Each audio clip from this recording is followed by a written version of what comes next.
Olá pessoal, tudo bem? Esta é a terceira e última aula de Introdução à Linguagem Julia. Tá? Nesta videoaula nós vamos falar sobre estruturas condicionais, estruturas de repetição, blocos, funções, manipulação de arquivos, entrada e saída, leitura e gravação, tá certo? E na próxima videoaula nós vamos falar sobre a linguagem de modelagem em otimização, ainda em Julia, né, que chama JMP, é um pacote de otimização, tá bom?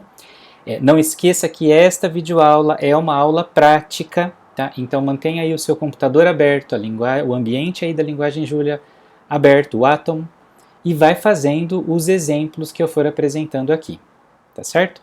Bem, então inicialmente vamos falar sobre, né, o lugar. A gente então agora pela primeira vez vai utilizar o painel de scripts, que é onde aparece escrito lá Untitled, lembra? Costuma aparecer do lado esquerdo superior da tela toda, né, da interface de Julia. Aqui eu já recortei só a janelinha aí da interface onde a gente vai usar, tá? O painel de scripts, que é onde a gente consegue escrever os comandos todos e depois salvar. Lá na linha de comando, lá no console, a gente não salva, né? Lá a gente executa tudo normalmente, como executa aqui também, mas lá a gente não salva nada. Aqui a gente salva, tá? Aqui a gente pode salvar clicando no disquete, aqui no ícone do disquete, tá? Sempre com a extensão .jl, tá? Para que a gente possa executar sempre os códigos depois. Tá bom? Então uma primeira observação que a gente faz aqui são os comentários que tem em toda a linguagem, né? Para a gente colocar um comentário sobre um comando, algo que não vai ser executado. Isso é um comentário. Comentário é uma observação que a gente acrescenta no código, mas que não é um comando, não é algo que vai ser executado pelo programa, tá? É esse símbolo do hashtag. Hashtag ou sustenido, ou jogo da velha, tem vários nomes, né? Quando a gente quiser somente uma linha de comentário, né, coloca o hashtag e tudo que vier na frente, né, fica lá, inclusive com essa cor mais clarinha, cinza, mostrando que é algo não executável, tá? Então é um comentário de uma linha. Se a gente quiser um bloco de comentários, né, algo que começa com uma linha e vai por várias linhas, aí a gente coloca então o hashtag e o sinal de igual para abrir o bloco, depois várias linhas, quantas a gente quiser, tá? Não precisa colocar nada no início da linha, tá vendo? Ele já reconhece que a cada nova linha continua dentro do bloco, que só vai finalizar quando a gente colocar o oposto, agora um sinal de igual e o hashtag para fechar o bloco aí, tá certo? Isso é importante, a gente vai usar bastante aqui. Segunda dica inicial é para usar a indentação. Sabe o que é indentação? É aquilo que a gente dá um tab, né? Um recuo aqui num comando. Aqui tem só um exemplo, tá?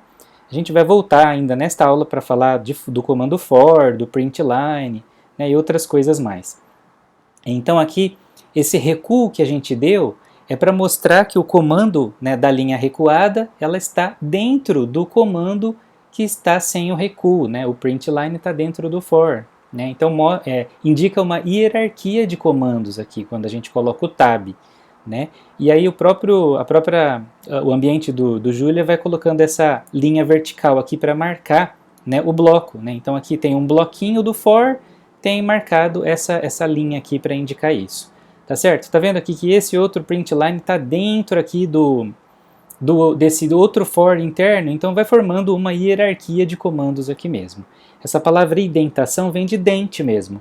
Tá vendo então que vai formando um dentinho aqui assim, né? Uma linha bem imaginária aqui formando um dentinho, por isso indentação dos comandos, tá bom? E a última dica é que repara bem que a gente tem aqui o comando end para finalizar cada bloquinho, mas não tem o begin, tá? Não precisa de colocar o begin para iniciar os blocos. Nem para o programa principal, tá? Nem para o programa principal, nem para os blocos a gente não vai precisar do begin. Numa outra situação futura, numa próxima videoaula, vai ter um caso em que a gente usa o begin, aí eu vou avisar, tá bom? Então por aqui enquanto não precisa.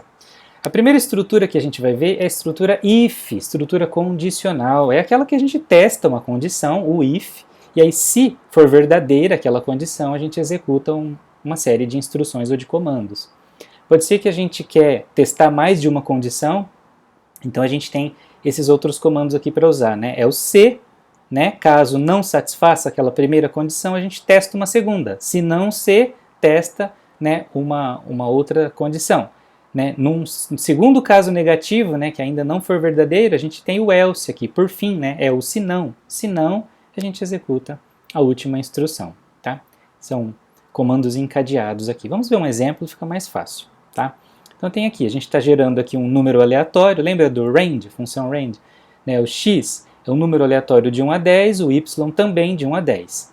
Aí a gente faz a comparação, está aqui o exemplo, ó, if x é menor que y, a gente imprime essa mensagem aqui, ó, x é menor que y. Tá? Lembra da interpolação? A gente mostra aqui na tela também depois, né, o valor que foi sorteado ali para o x e para o y, tá bom? Então caso não seja menor, aí tem o else if aqui, né? Então tem aqui, ó, caso então o x seja maior do que o y, aí vai imprimir outra mensagem, né, indicando isso aí. Né? E caso isso aqui ainda não seja verdadeiro, tem a terceira situação aqui, que é o último caso, que é o else, é o se não. Né? Aí vai imprimir que é x igual a y. Tá? Então faça esse exemplo, tá? Você pausa o vídeo e vai fazer o exemplo que eu não vou mostrar aqui a implementação, tá? Mas você faz aí no seu computador. Tá?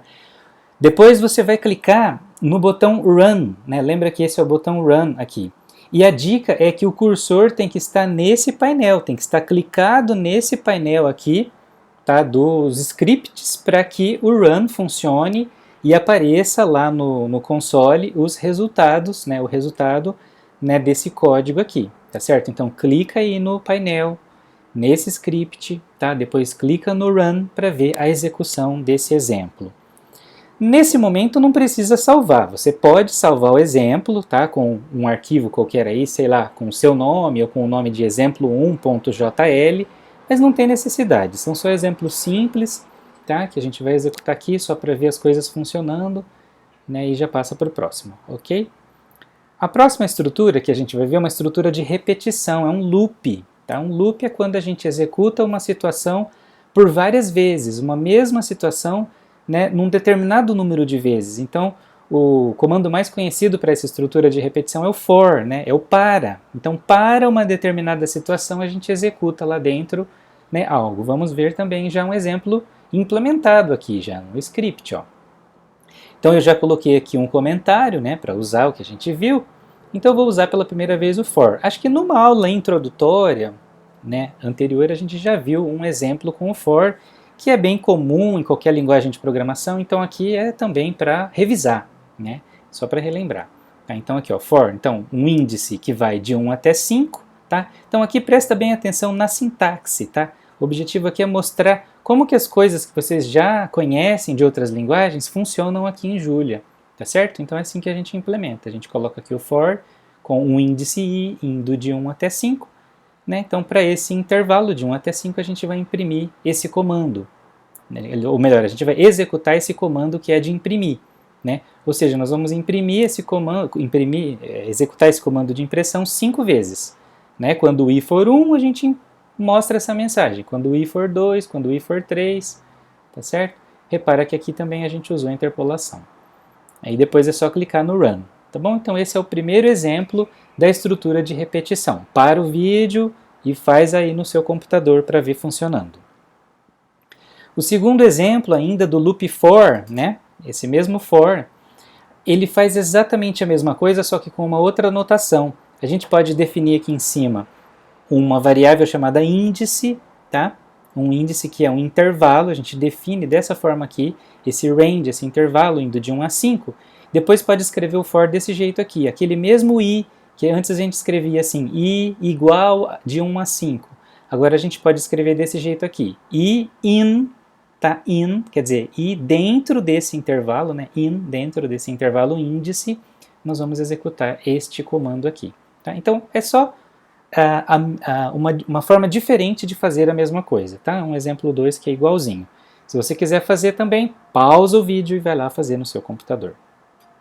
O exemplo 3. O exemplo 3 é diferente, ó. Ele vai fazer a soma dos elementos de um vetor. Então a gente já definiu aqui o vetor A. Tá? Lembra que a gente tem que inicializar o vetor. Então a forma de inicializar ou declarar é a gente já inicializando com valores válidos. Tá? E a gente vai fazer um código aqui para fazer a soma desses valores todos que contém no vetor A.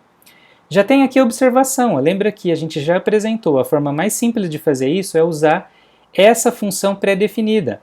É só você criar esse vetor A e digitar lá no console, né, lá na linha de comando Julia, esse comando aqui, ó, sum a, já vai aparecer a soma. Então esse exemplo é só para a gente treinar o comando for, tá bom? Bem, então aí o que a gente faz? A gente inicializa uma outra variável que vai conter a soma de tudo, então a gente inicializa com 0, tá? Aqui o objetivo é só para que ela obrigatoriamente tenha o valor 0 mesmo, porque lembra que variáveis simples não precisam ser inicializadas em Julia, tá? Não precisa criar o valor dela.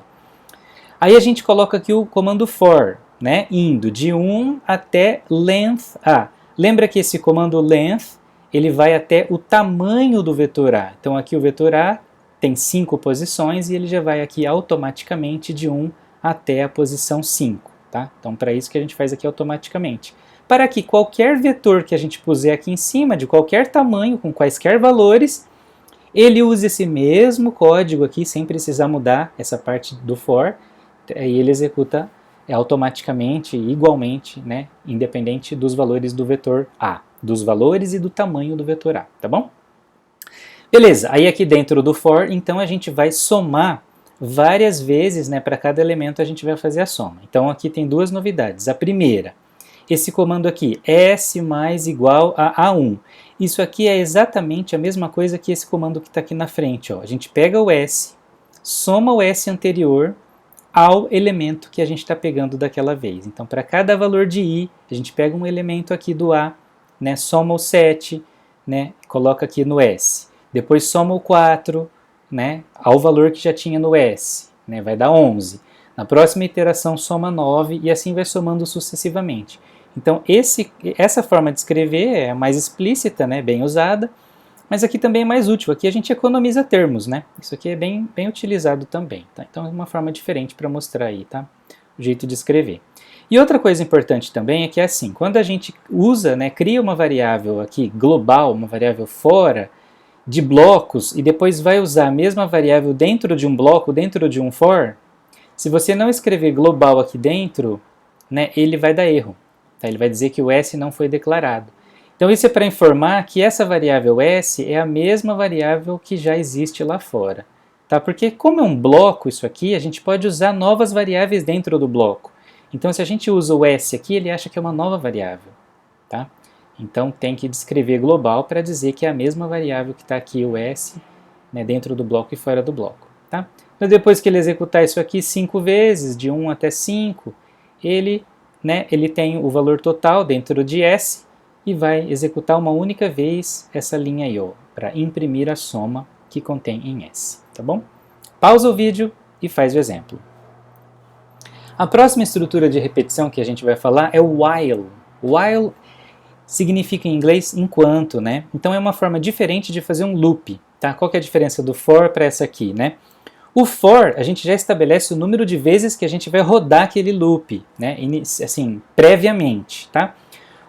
Algumas vezes a gente não sabe inicialmente quantas vezes a gente vai rodar aquele loop, ou o loop vai rodar um número de vezes dependendo de um conteúdo de uma variável, né? Que é esse caso aqui. Entendeu? Então esse exemplo aqui, né? A gente vai rodar até que o valor C, né, atinja o valor de C atinja o valor 5. Entendeu? Então, enquanto, tá vendo? É assim que se a gente lê a tradução, fica fácil de entender, né? Enquanto C for menor ou igual a 5, né? Que é isso que o while faz, né? While, entendeu? A gente inicializa com o 0, então inicialmente ele vale 0, aí vai executar, quer dizer, vai imprimir o 0. Tá vendo que tem o global aqui também e aquele mesmo comando, né? Que faz C recebendo C mais 1, a mesma coisa, né? Do que a gente fez anteriormente, tá?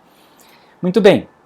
Então ele imprime o valor de C, incrementa o valor de C, então agora C vai valer 1, antes valia 0, agora vale 1, aí verifica de novo, C é menor que 5, imprime de novo, soma de novo, vai valer 2. Né? Então por isso um loop, vai executando aí até que o valor de C atinja 5. Tá? Faz aí o exemplo e você vai ver a diferença. Muito bem, agora nós vamos falar sobre funções, tá? O bloquinho da função. Então agora todos os exemplos até agora, né, o que a gente fez foi no próprio corpo do programa, né? A gente já começa o script, começa o programa, né, escrevendo lá os códigos todos, né, sem begin, sem nada de diferente, né. Agora, quando a gente quiser separar em blocos, em funções, né, o nosso código, aí a gente pode também, como qualquer outra linguagem, né. Tá vendo? Então aqui a gente vai criar esse exemplo de função, a função chamada hipotenusa, que vai calcular a hipotenusa, né, de um triângulo retângulo. Lembra que um triângulo retângulo é aquele que tem um ângulo de 90 graus, né, os lados opostos a esse ângulo de 90 graus chamam catetos, os catetos aqui são A e B, existe essa relação do quadrado da hipotenusa igual à soma dos quadrados dos catetos, né? A gente vai salvar pela primeira vez aqui um arquivo chamado arquivo_hipotenusa.jl, né? E esse é o código da função. Tá? Aí a gente vai dar esse comando aqui para ver tudo se executar. Então vamos lá na linguagem Julia. Aqui, para não perder tempo na digitação, eu já trouxe pronto, tá bom? Então repara aqui, ó, eu coloquei um comentário, hipotenusa, e é exatamente o código que está lá no exemplo, lá no slide. Tá? Então function, repara que não tem begin, né? Tem só o nome da função, function, hipotenusa.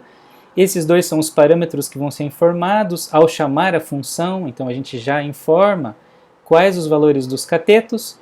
Aí o h vai ser a raiz quadrada, né, já passando para a direita aqui o quadrado, então a gente passa do lado direito como raiz quadrada. Lembra do square root, o sqrt, essa função pré-definida que calcula a raiz quadrada da soma dos quadrados dos catetos. Ó. Quadrado é o circunflexo 2, né? Então, o quadrado de A mais o quadrado de B, e aí vai retornar o valor de H, né? Que foi o valor calculado aí para a hipotenusa, entendeu?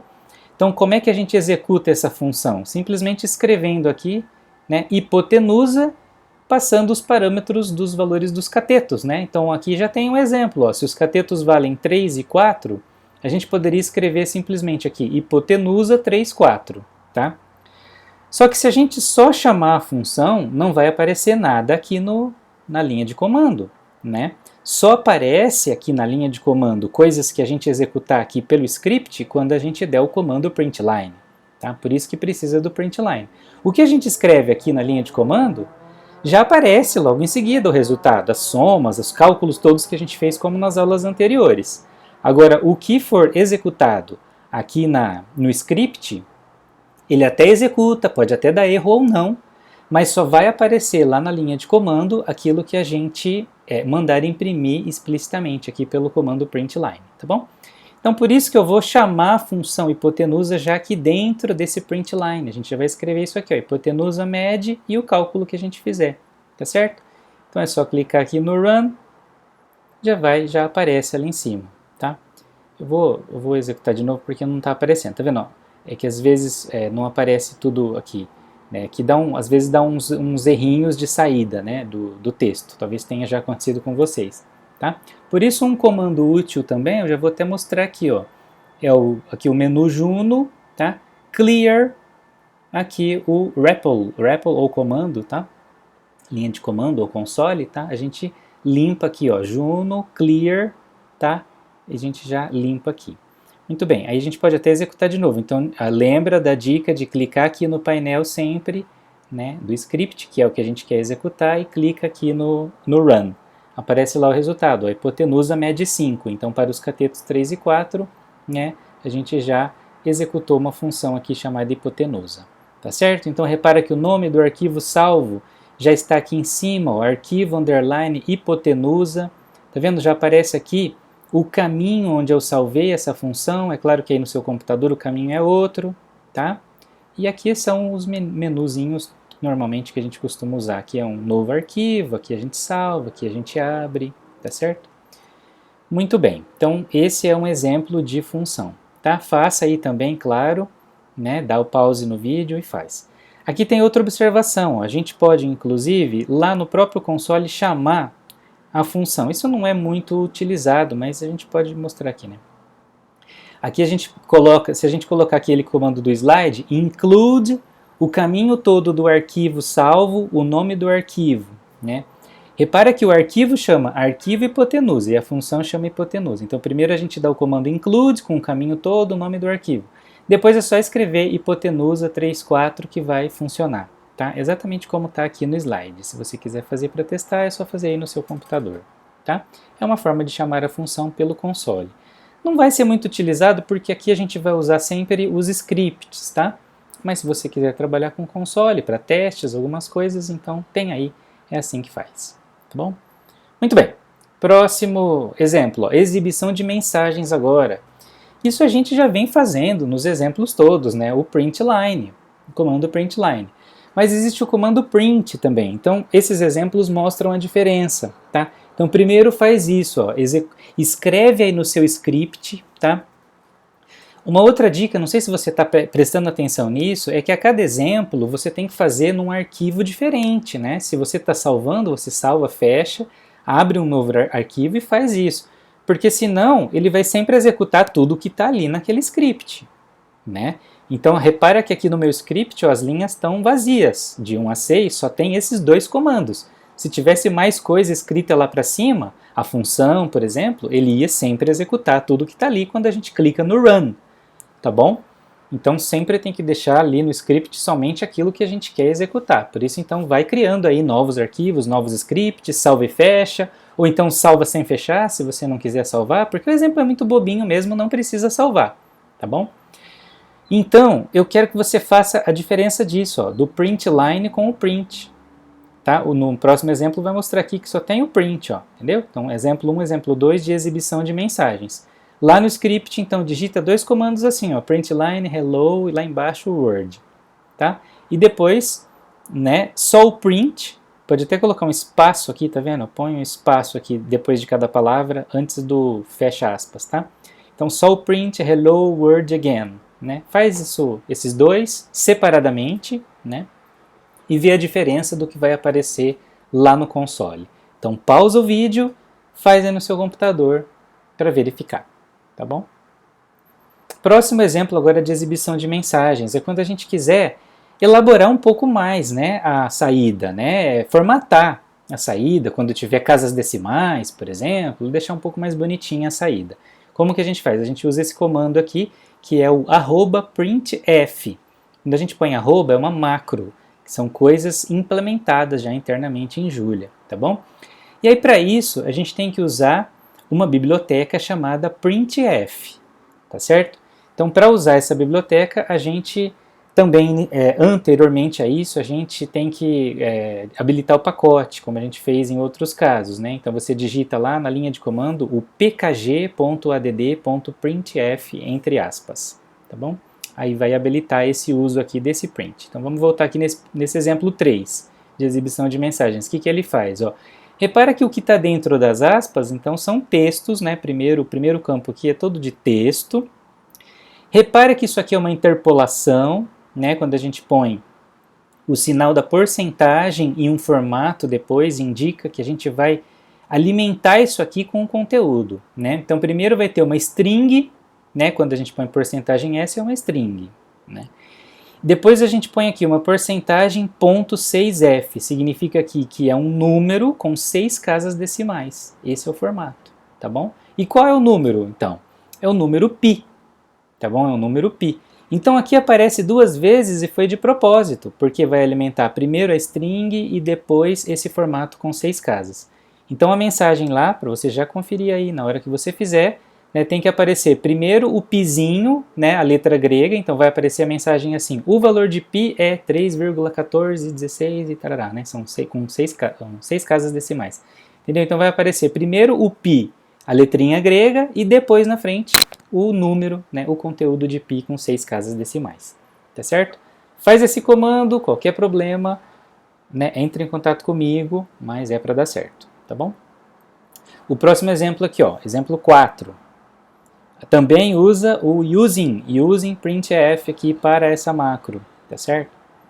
Agora a gente vai usar aquele númerozinho e. Lembra do e, que é o número de Euler ou número neperiano, que tem os logaritmos na base e, né, que é o ln. Esse número também é famoso, né? Então também a gente vai imprimir aqui o ezinho e depois imprimir o conteúdo do e com 6 casas decimais. Você pode mudar o número de casas aqui conforme você quiser, tá? Aqui na frente eu deixei desse jeito, tá? para mostrar o que foi feito. Mas quando você digitar aí no seu script, você vai colocar /E e depois você vai teclar a tecla Tab, tá? Você não vai escrever Tab do jeito que está escrito aqui, tá bom? Você coloca /E e aperta o Tab, tá? Coloca vírgula e de novo aqui na frente a mesma coisa. /E e a tecla Tab. Fecha os parênteses, né? E clica no Run para executar esse exemplo aqui e você vê o que acontece, tá bom? Beleza. Vamos aqui ao primeiro exercício desta videoaula. Os triângulos têm mais de um tipo de classificação, né, por ângulo, por exemplo, como a gente falou lá, o triângulo retângulo, né, agudo, obtuso, né. Nessa classificação aqui é em relação à medida dos lados. Então, lembra, o equilátero é quando o triângulo tem todos os lados com medidas iguais, a mesma medida.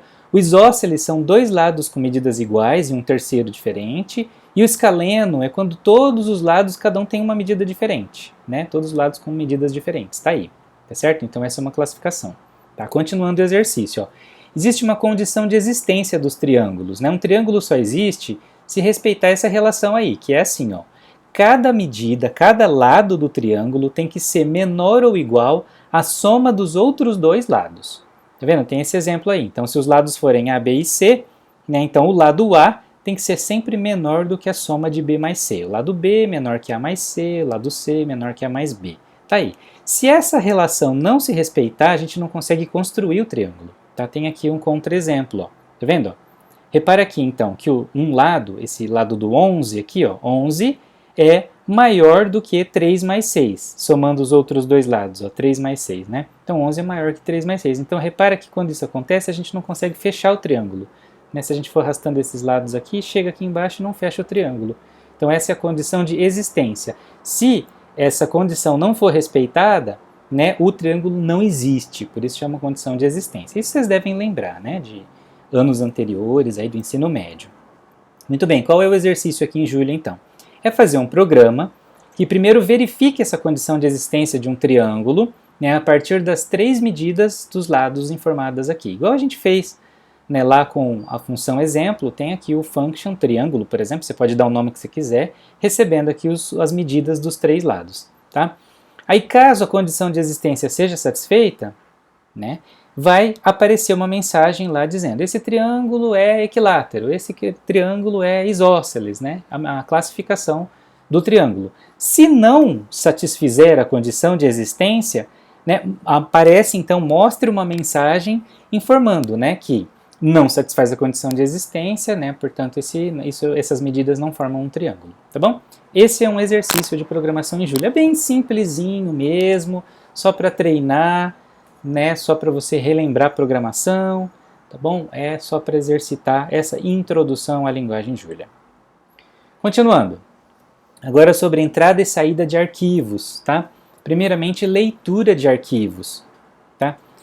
Imagina lá que você já tenha, então eu vou passar para vocês esse arquivo texto, tá? Que já aparece aqui, ó. Esse arquivo chamado texto.txt, esse eu vou passar para vocês poderem fazer esse exemplo aqui, tá bom? Aí vocês salvem aí numa pasta do computador de vocês e memoriza aí, verifica o caminho dessa pasta. Aqui no meu computador eu salvei com esse caminho aqui. Lá no disco D eu criei uma pasta chamada Julia, dentro dessa pasta eu salvei então esse arquivo chamado texto, tá bom? Não abra o arquivo texto clicando em cima dele. Tá? Porque a gente vai abrir, fazer a leitura aqui automaticamente usando a linguagem Julia. Se você abrir, você já vai ver, vai perder a surpresa do que contém ele, tá bom? Então é muito simples fazer leitura de arquivos. Você cria uma variável chamada arquivo, por exemplo, chama do jeito que você quiser, aqui eu chamei de arquivo. Né? Depois coloca esse comando open. Open e entre aspas duplas o caminho e o nome do arquivo com a extensão, txt, tá? Depois uma outra variável chamada conteúdo, esse comando readlines, que lê o arquivo inteirinho já de uma vez, tá? Tem jeito de ler o arquivo linha por linha, ou dependendo do tipo de dados, do formato de dados, isso fica mais adiante, né? Aqui é só uma introdução mesmo, entendeu? Então esse comando readlines lê o arquivo inteirinho. E depois tem que dar o comando close, que é fechar o arquivo, tá? Então a gente open e depois close aqui, tá? Ou abre e fecha.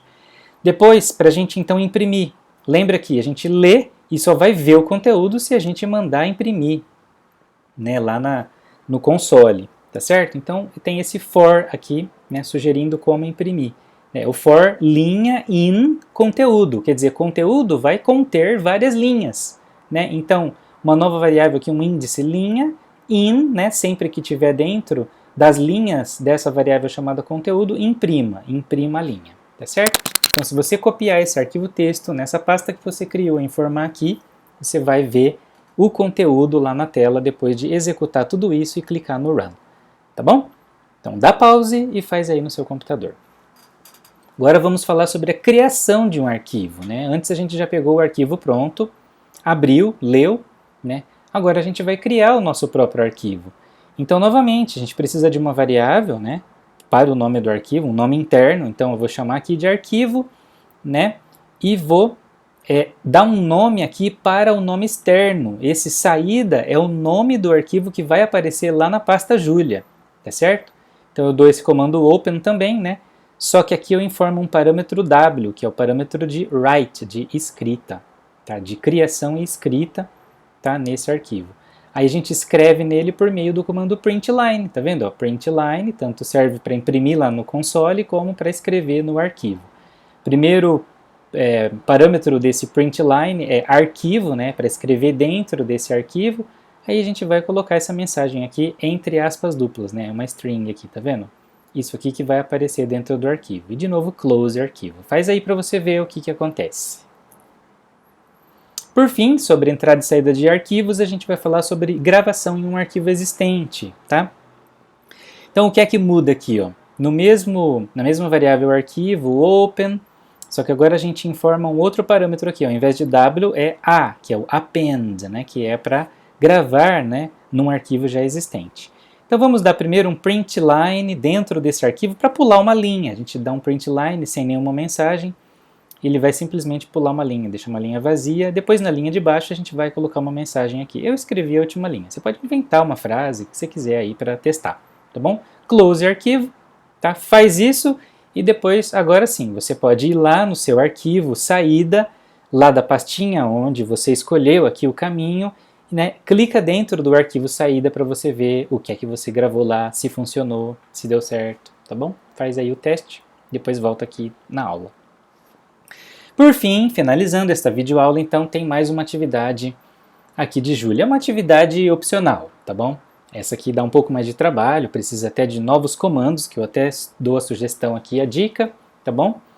Mas é para você, se você gostou de Julia, quer treinar mais, quer fazer mais um programa, né, quer virar, né, fazer essa vida de programa aí, né, você tem aqui mais uma atividade. Tá? A sugestão, então, é fazer um programa em Julia, que leia os números de um CPF, né, digitados lá no console, e verifique, faça validação por meio dos dígitos verificadores. Tá? Tem uma dica aqui de algo que eu não falei, que é usar o comando readline. Lembra que nós falamos de readlines quando vai ler o conteúdo de arquivo. Tá? Aqui é outra coisa, é outro comando. A gente cria uma variável, por exemplo, chamada CPF igual readline, que recebe aquilo que o usuário digitar lá no console.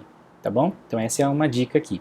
E a outra dica é assim, ó, quando ele lê essa entrada do console, guardar aqui nessa variável chamada CPF, isso aqui vai ser uma string, tá? Toda leitura do teclado lá do console, ele é gravado, essa leitura é gravada como string, tá?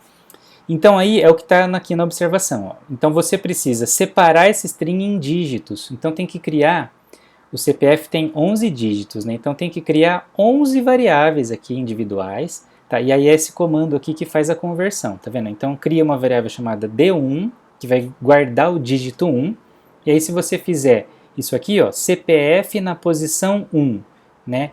Para esse comando aqui, ó, parse int CPF1, ou seja, pega o primeiro caractere de CPF e guarda como inteiro dentro da variável D1. Tá bom? Você tem que escrever isso 11 vezes para a variável D2, D3, D4 até D11, que aí vai converter, né, individualmente cada caractere do CPF, que é de string, para número, e depois a gente poder fazer as contas, tá bom? Então, para quem quiser embarcar nessa atividade, Vamos ver como é que calcula aqui o CPF, né, os dígitos verificadores do CPF. Sabia que existe isso, né? Muito bem, então vamos pegar aqui emprestado o CPF do senhor João da Silva, que é esse número que aparece aí, tá?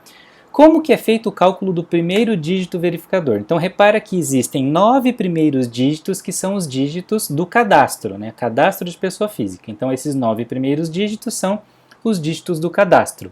Depois do tracinho, os 2 outros são os dígitos verificadores. São 2 dígitos que são calculados separadamente. Como é o cálculo do primeiro dígito? A gente copia lá os 9 dígitos, né, do CPF. A gente depois coloca números lá iniciando de 10 em diante, reduzindo, né? Então 10, 9, 8, 7, 6 até o 2. Né? Começando em 10, para 9 dígitos vai até 2. A gente faz essa multiplicação. Então eu multiplico 3 vezes 10, 30, 0 vezes 9, 0, 7 vezes 8, 56, assim por diante, até o 9º dígito lá, tá? Então vão sendo calculados aqueles números em vermelho ali embaixo. Aí o que a gente faz? A gente soma tudo, dá 233. Depois a gente divide esse valor por 11, sempre 11, tá? Isso é a metodologia aqui do cálculo dos dígitos mesmo. A gente divide por 11, tá? Dá 21 e sobra 2. Então aqui a gente precisa do resto da divisão inteira, tá? O que a gente faz? Sempre pega o 11, subtrai esse resto da divisão inteira, que é 2, então 11 menos 2 dá 9, o dígito vai ser 9. Tá? É assim que calcula. Então sempre a gente vai pegar os 9 primeiros dígitos do CPF, né? Depois coloca embaixo números que começam em 10 e vai decrescendo, 10, 9, 8, 7, 6, 5 até 2.